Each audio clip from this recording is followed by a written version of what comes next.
Et praegu tõesti ühtegi taotlusvormi ei ole, kuna ei ole ka allkirjastatud määruseid. Saan ütelda seda, et seesama väikeste meede on siis läbinud kooskõlastusringi EIS-ist ehk siis elektroonilisest infosüsteemist, eelnõude infosüsteemist. Et loodetavasti ta selle nädala jooksul saab ka allkirja, siis nii kiiresti kui võimalik PRIA kehtestab ka taotlusvormi, et seda on võimalik ka kodulehelt meilt leida. Aga nende kahe meetme osas, kui on küsimusi, siis alati võib saata minu meilile, mis siin on nüüd ettekande lõpus. Siis on PRIA meil info@pria.ee ja ministeeriumi poole pealt on 2 kontakti, on Elar Neito ja Ele Salumaa. Et neil on ka, et elar.neito@agri.ee on siis meiliaadressid. Et nemad on siis nende meetmete eestvedajad ja kui on selliseid detailsemaid küsimusi juba, siis saab nende poole pöörduda ka. Hinnakataloogist siis.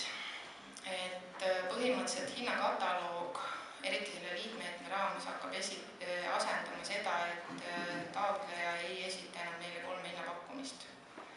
Ja masinamüüjatele siis, et nemad ei pea neid hinnapakkumisi enam väljastama.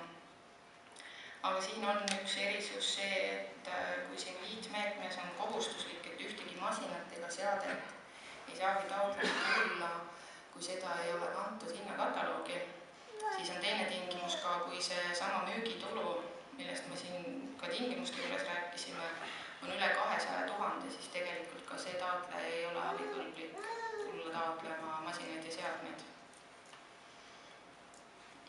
Praegusel hetkel on see hinnakataloog PRIA e-PRIA kodulehel olemas.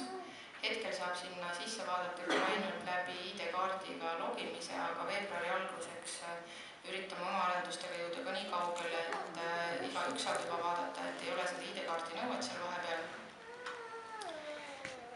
Masinaid, miks ma just soovitakski, et seda kataloogi tasuks nüüd vaatama juba minna, et on ka selline võimalus, et kui seal kataloogis ei ole seda masinat või seadet, mida teie soovite, siis on võimalik tegelikult, kui te ise vaatate selle masina seade kellegi müüjalt või välja ka endal teil see sisestada ja need sisestatud andmeid ehk kõige enam siis just seda hinda valideerib Etki ja läbi selle saate selle sobiva masina ja seadmise hinnakataloogi, et siis taotluse vooru ajal, kus siis liitmeede algas 27. veebruar, et siis saate ka seda masinat või seadet enda taotlusvormile kanda, et see on sellise unikaalse koodi abil. Praegu saan ütelda, et hinnakataloogi on sisestatud veidi üle 2500 kirja erineva ja see on ikkagi nii, et samasugust kirjet mitu korda esitada ei saa, et need on kõik nagu erineva masina ja seadme kohta.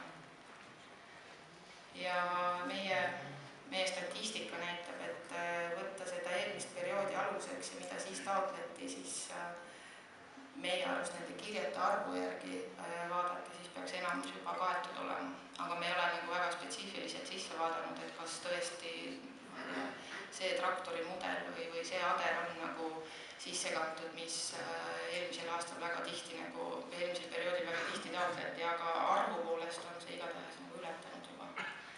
Ja hinnakataloog on eelkõige selleks, et hindade manipuleerimist ei saaks enam uuel perioodil teha.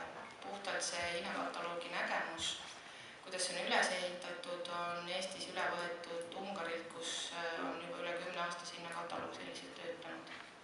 Et päris nagu ratast ei ole Eesti leiutanud. Hinnakataloogi kohta küsimus.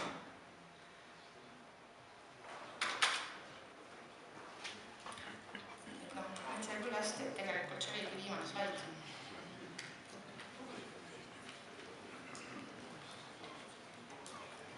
Et nii kui väikeste määruse allkirja, siis PRIA-le kindlasti kodulehele tekib sellist detailsemat infot, meetme tutvustav info, taotlusvormid, ma arvan, sellise paaripäevase nihkega saavad olema ja eile toimus ministeeriumi eestvedamisel siis ka konsulentide koolitus juba väga detailidesse, et kui vajate nagu abi, siis oma piirkonna konsulent või siis tõesti minul puudub see nimekiri, et võib-olla ministeeriumi käest konsulentide nimekiri, kes siis seal osalesid, et nende käest juba siis taotluse täitmise juures abi saada.